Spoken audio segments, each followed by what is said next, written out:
My parents skipped my college graduation to help my golden child sister move, so I cut them off and made one move they never recovered from. I'm Ryan, a 22-year-old male, and that's pretty much how it's always been in my family. It's weird typing this out, but it feels good to finally tell someone who might actually listen. My younger sister, Jenna, a 20-year-old female, has always been the golden child. I don't mean she occasionally got special treatment, I mean she was always the priority every single time. It's like my parents decided when we were little that she was one worth investing in, and I was just there. When I was 10, I won this math competition. It was district-wide and pretty tough. I was super excited to tell my parents because math was my thing, and I finally had something to be proud of. I remember running home with my medal, only to find them fussing over Jenna's dance recital outfit. I stood there for like 5 minutes before they even noticed me. When I showed them the medal, my dad just said, "That's nice," and went right back to helping Jenna. I remember sitting in my room that night, staring at the medal, and wondering why I even bothered. That's just one example. There are so many more. When I was 14, I deliberately didn't tell them I had a school presentation just to see if they'd ask. They didn't. Meanwhile, Jenna came home the same week talking about some dumb history poster project, and my mom literally stayed up until 2 in the morning helping her glue pictures to it. I used to vent to my girlfriend, I'll call her Megan, about this stuff, but she never really got it. "Come on, it's not that bad," she'd say. "Your parents just love Jenna a lot. She's the youngest, of course. They dote on her. Like I was overreacting, like I wasn't watching my own family pretend I didn't exist." I remember when I turned 16, my dad promised to teach me to drive. He talked about it for months, how it was this father-son tradition and stuff. But then Jenna needed help with some science project, and suddenly Dad had no time for driving lessons. My Uncle Rick ended up teaching me instead. My dad didn't even seem to care. Take my high school graduation, one of those proud parent moments. Mine showed up 20 minutes late. I already had my diploma in hand, standing on the stage for a group photo. I saw them sneaking in the back like it was a casual lunch date they were late for. No photos, no cheers, just my dad whispering, "Jenna's game ran long." Cool. Guess volleyball trumps a once-in-a-lifetime event. My college acceptance letter came the same day Jenna got asked to prom by some football dude. Guess which one got celebrated with a special dinner? I tried talking to them about it once when I was 19, big mistake. My mom got all defensive and said I was being selfish and that family supports each other.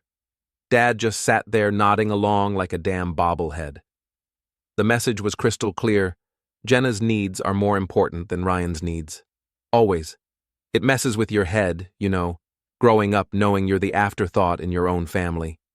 You start to expect disappointment. You train yourself not to get your hopes up.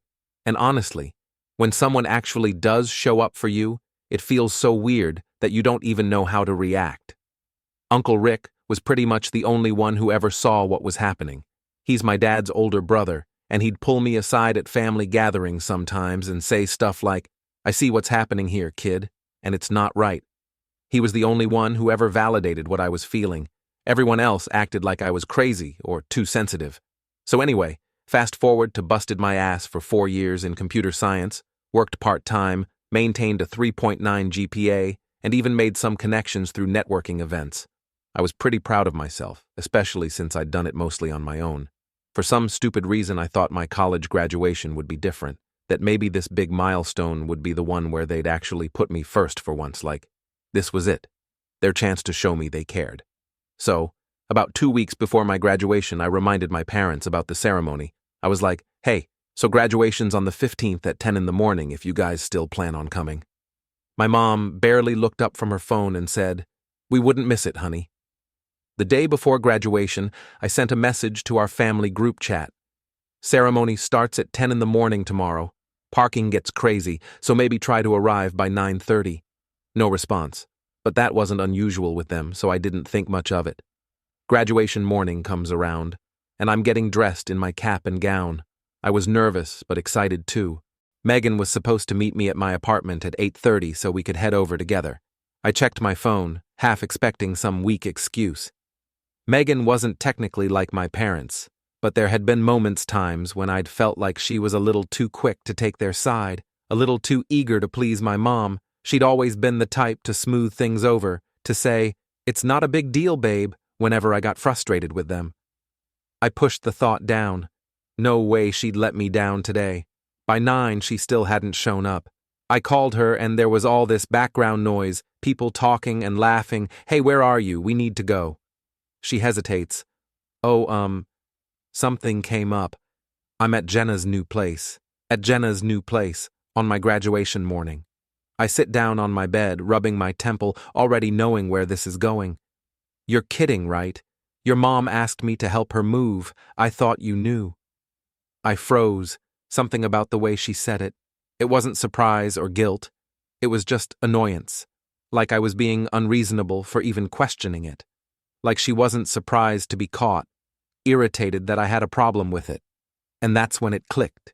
She had known, maybe not consciously, maybe not in a way she would admit, but she had always been fine with this dynamic, always fine with Jenna coming first, always fine with my parents acting like I was an afterthought, and for the first time I realized even my girlfriend wasn't really on my side at all. And the way she thought I knew? Yeah, sure, just like she thought ditching my college graduation for a moving party was a completely normal thing to do. I couldn't even get mad, yet I was still processing how my own girlfriend had been roped into prioritizing my sister over me again. So, none of you are coming to my graduation? I asked. I was weirdly calm. Your parents said they might try to make it for the end, she said, like that somehow made it better. Try. Like my graduation was a dentist appointment they were squeezing in. Nah, I said, voiced deadpan. Tell them not to bother, they wouldn't want to miss Jenna's housewarming party. She started saying something, but I hung up and just sat on my bed, still in my cap and gown, feeling like complete garbage. 4 years of busting my ass, and the people who were supposed to care about me couldn't even show up, not even my girlfriend. I was about to take off my gown and skip the whole thing when my phone rang. It was Uncle Rick, my dad's older brother. Hey kiddo, I'm outside your building. Ready to go celebrate that diploma? Uncle Rick had always been the one family member who actually gave a damn about me. He'd made a ton of money from some tech startup he sold years ago, and unlike my parents, he actually seemed to care about what I was doing with my life. Yeah, I said, grabbing my keys. I'm ready. So I ended up going to my graduation after all, but only because of Uncle Rick. When we were driving over, he took one look at my face and knew something was up. Let me guess, he said. They're not coming. I shook my head. They're helping Jenna move into her new apartment, having a party. Megan's there too, he cursed, though selfish. Then he caught himself. Sorry, Ryan, you deserve better than that.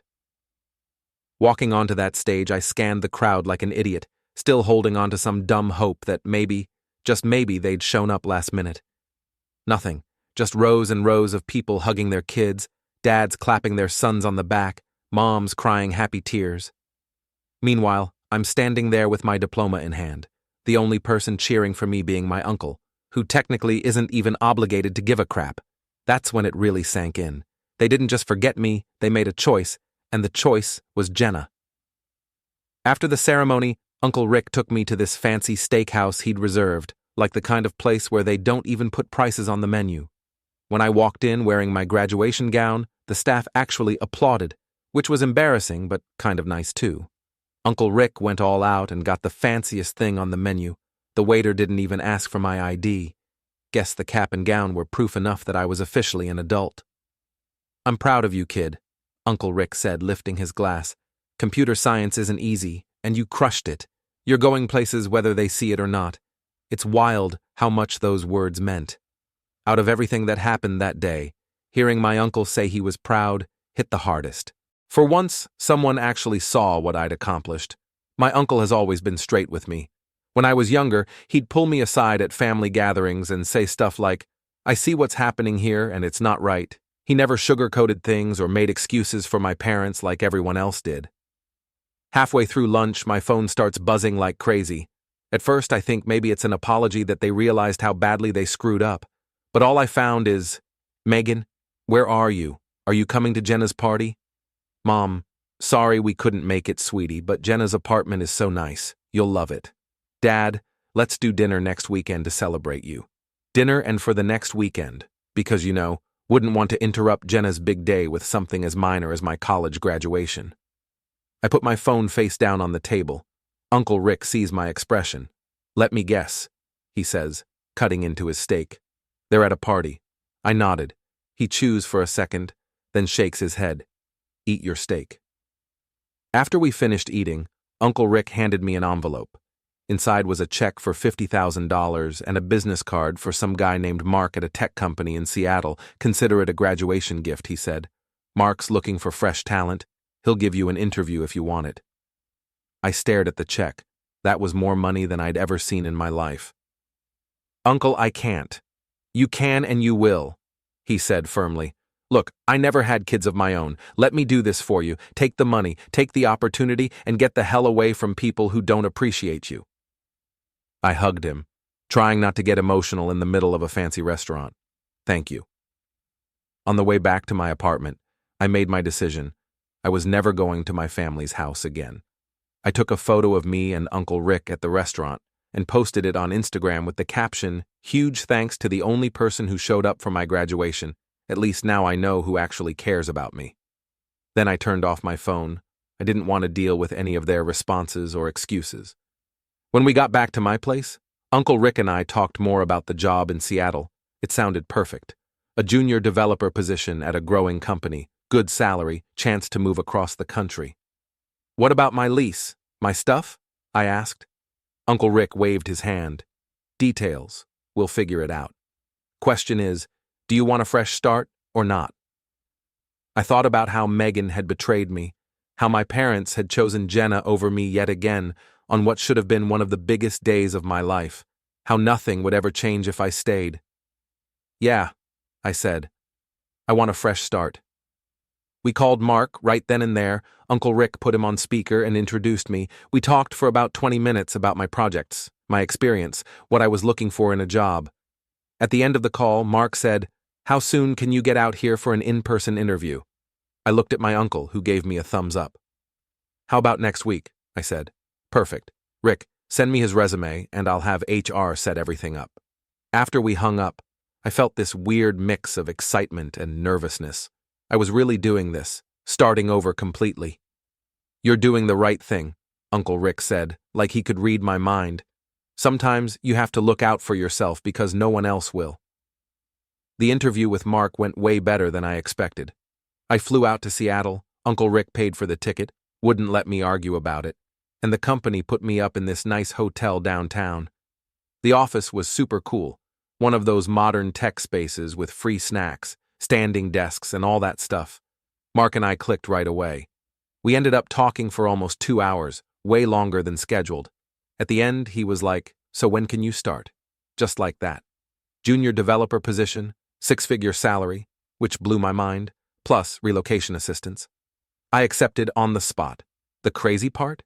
I didn't tell anyone about it, not my parents, not Jenna, and definitely not Megan. I just quietly started packing up my apartment, donated most of my furniture to Goodwill, and loaded what was left into my car. I kept my phone off most of that week. The day before I left, I finally turned it back on to tie up loose ends.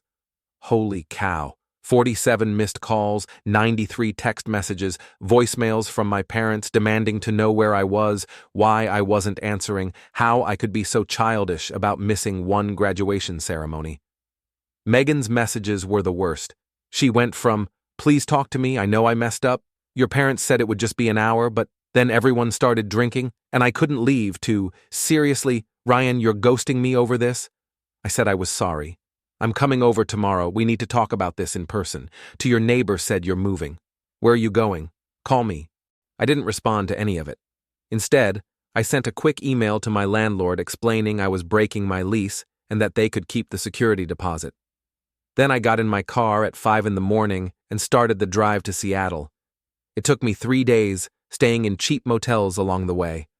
The whole drive, I kept waiting to feel guilty or sad or something, but honestly, I felt free, like I was finally escaping this life where I was always second best, always an afterthought. The first month in Seattle was a blur. The company set me up with a temporary apartment while I looked for a place. I found this small but nice apartment downtown, walking distance to work. I threw myself into the job, working long hours, trying to learn everything I could. My boss seemed impressed with how quickly I picked things up. I still talked to Uncle Rick regularly, but as far as everyone else knew, I'd vanished. I changed my number, deleted most of my social media, and created new accounts under slightly different variations of my name. I didn't want to be found. Megan kept trying to reach me through every platform possible: emails, LinkedIn messages, even reaching out to my college friends. I blocked her on everything.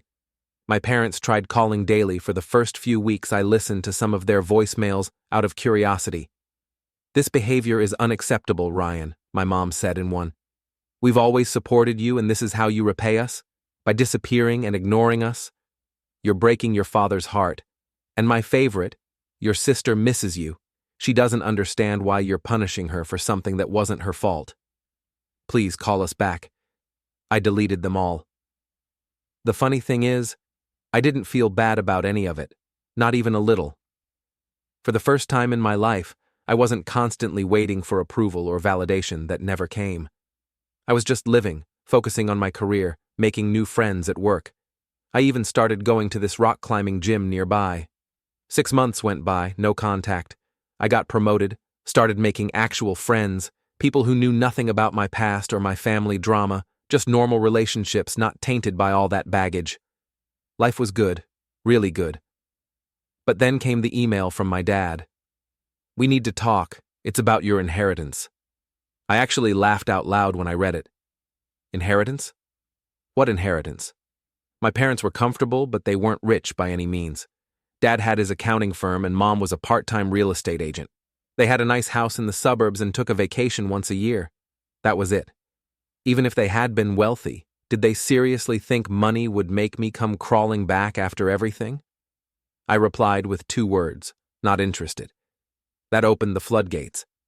My phone started blowing up again, emails pouring in. My mom texted about how I was throwing away my future and how they'd always planned to help me financially, like that was supposed to matter to me now.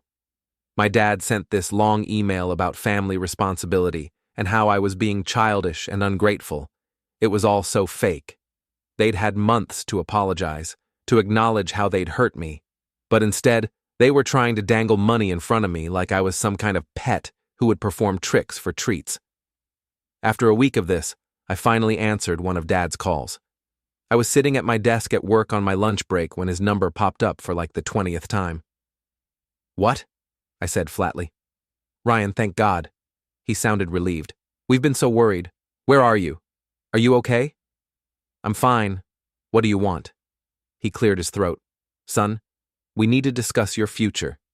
Your mother and I have been thinking about our will and—" "Let me stop you right there," I cut in. "I don't want your money. I don't need your money. I'm doing fine on my own." "But Ryan," his voice turned stern, like he was talking to a child, "you're not thinking clearly. This inheritance could set you up for life. Don't throw away your future just because you're angry about one missed event." I couldn't help it. I started laughing. "What's so funny?" he demanded. "You still don't get it, do you? It was never about one missed event. It's about a lifetime of being treated like I don't matter. And now you think you can buy your way back into my life with money I don't even need? What do you mean you don't need it?" He sounded confused. "I mean, I have a great job. I make more than enough money. I'm doing well, no thanks to you or Mom." There was silence on the other end. Then, "So that's it? You're just cutting us out of your life forever?" "You cut yourselves out," I said quietly. "I'm just making it official." I hung up. Then I blocked their numbers, all of them, even Megan, though she'd mostly given up by then. That night, I called Uncle Rick and told him what happened. "They tried to threaten me with my inheritance," I said, still laughing about the whole thing. He chuckled. "Classic move. Your father tried that on me once too, when I told him his business model was outdated." "Wait, seriously?" "Oh yeah. Your grandparents weren't rich, but they had this summer cabin that everyone wanted. Your dad held it over all our heads like some prize to be won. That's why I made my own money, so I'd never have to dance to someone else's tune. I never thought about it like that before. How money was just another way my parents tried to control people, another form of manipulation." "You know what the best revenge is, right?" Uncle Rick said. "What's that?" "Success, living well. Building a life so good they can't help but see what they're missing out on. I like the sound of that. After I got off the phone, I checked LinkedIn out of curiosity.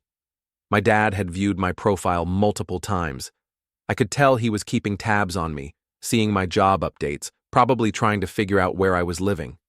The thought of him obsessing over my whereabouts while I was happily moving on with my life felt pretty damn good, actually.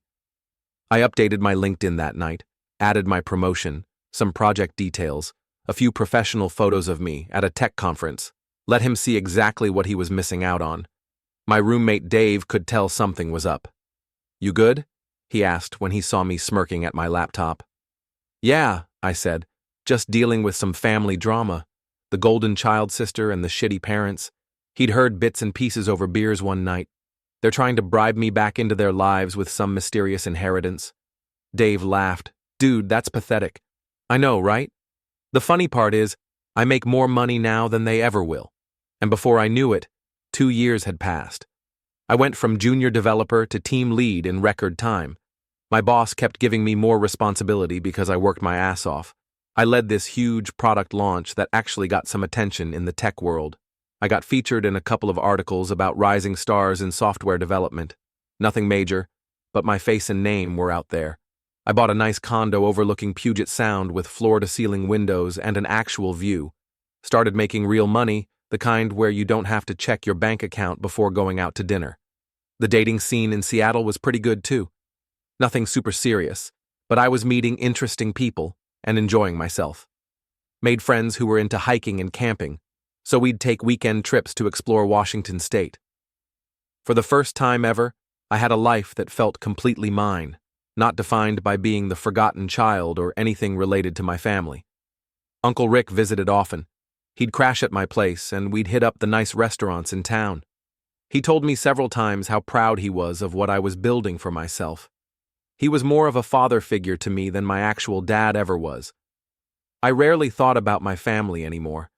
Occasionally, I'd see something that reminded me of them, but it didn't really hurt anymore. It was more like remembering a bad TV show I'd watched years ago, rather than something that had actually happened to me. Then the economy took a nosedive. Tech companies were mostly fine, but a lot of other businesses started struggling.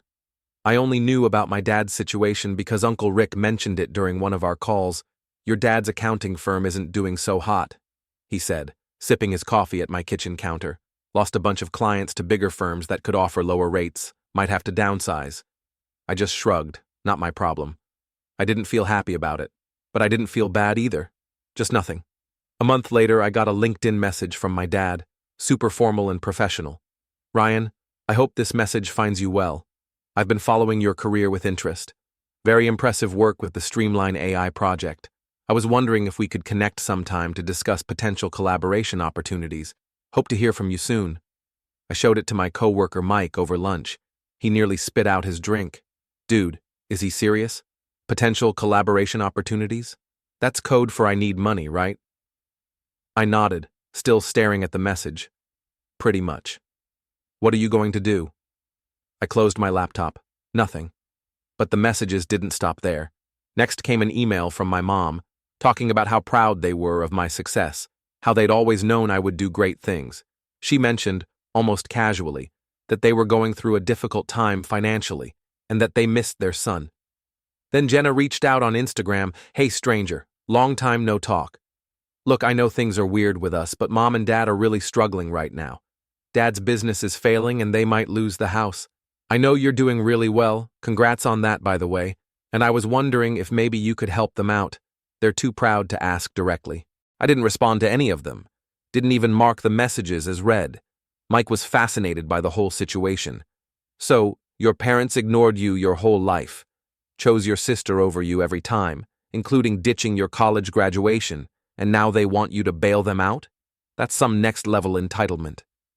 "Welcome to my family," I said, rolling my eyes. "You're not considering it, are you?" he asked. "Hell no." They made their bed. The truth is, part of me enjoyed seeing the tables turn. They'd made me feel powerless and unimportant my whole life. Now I had what they wanted, and they had to come to me. Was that petty? Maybe, but it felt like karma.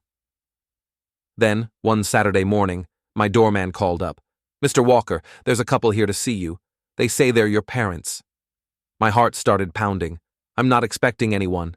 They're quite insistent, sir. The woman is getting upset." I sighed. "Send them up. I knew this day would come eventually. Might as well get it over with." When I opened the door, I barely recognized my parents standing there. Dad looked like he'd aged 10 years.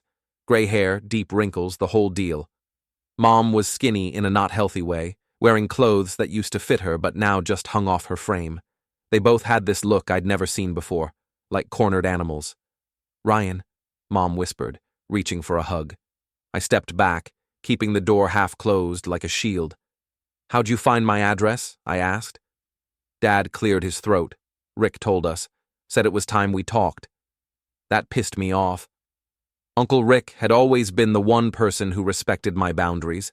I made a mental note to call him later and ask what the hell. "Can we come in?" Mom tried to peek around me. "Looks like a beautiful place."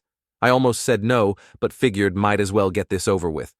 I stepped aside and let them in, watching their faces as they saw my place for the first time. Their eyes got huge, taking in the view, the fancy furniture, all of it. "You've done really well," Dad said, sounding weirdly jealous and proud at the same time. "What do you want?" I didn't offer them a seat or anything. They looked at each other like they were deciding who would speak. Mom's eyes got all watery. "We miss you, Ryan. It's been 2 years." "Whose fault is that?" I shot back. Dad sighed. "We know we screwed up. Missing your graduation was... We should have been there. We've had a lot of time to think about everything, how we treated you growing up. It was never just about graduation," I said, feeling like a broken record. "It's my entire life, being treated like I didn't matter." "We know," Mom said, staring at the floor. "We understand that now." I crossed my arms. "So what changed? The articles about me, seeing my success? Because you didn't care about understanding until I started making good money." Dad's face got red. "That's not fair. Seriously? You're here because you need something. Just tell me what it is." "Money." Mom wiped her eyes. "Your father's business is failing. We might lose the house. We had to sell my car already, and Jenna had to drop out of grad school because we can't pay for it anymore." And there it was, the real reason. Not because they missed me or regretted anything. They needed a bailout. "So, you thought I'd just write you a check after everything?" "We're your parents," Dad said, his voice getting that authoritative tone he used when I was a kid. "Family helps family." I actually laughed out loud. Family helps family. Where was that attitude when I needed you? Where was that when you picked Jenna over me every single time for 20+ years? We made mistakes. Mom was practically begging now. But people change. We've realized what's important. "No," I shook my head. "You haven't changed. You're still just looking out for yourselves. The only difference is now you need me instead of the other way around." I walked to the door and opened it. "Time for you to leave." Dad's face got hard. "That's it? You're turning your back on us when we need help after everything we did for you?" That was the last straw. "What exactly did you ever do for me, Dad? Seriously, name one time you put me first, one time you chose me over Jenna." He opened his mouth, froze, then closed it again. Couldn't think of a single example. "Yeah, that's what I thought," I said quietly. "Get out." Mom was full on crying now. "Please, Ryan. We have nowhere else to go." For half a second, I almost felt bad for them. Almost. "That sounds like a you problem," I said. "Maybe ask your favorite child for help." After they left, I called Uncle Rick right away. "You told them where I live," I said, still annoyed. He sighed. "Look, kid, I thought it was time. They're in serious trouble and they are your parents, even if they've been shitty ones. They only showed up because they wanted a handout. Probably," he admitted. "But people sometimes do change when life knocks them on their ass. Not saying you should help them, just saying maybe hear them out." I thought about it all night. The next morning, I typed up an email. "I'm not giving you money, not because I don't have it, but because cash won't fix what's broken between us. I've spent 2 years building a life without you, and I'm doing great. I don't hate you anymore, but I don't need you either. Figure your own way out. Don't contact me again." I hit send, closed my laptop, and felt this huge weight lift off me. Done. Finally done with all of it. I went on a date that night with this cool girl from my climbing gym. Smart, funny, no drama. For once, I was excited about my future, one I built myself without their baggage holding me back.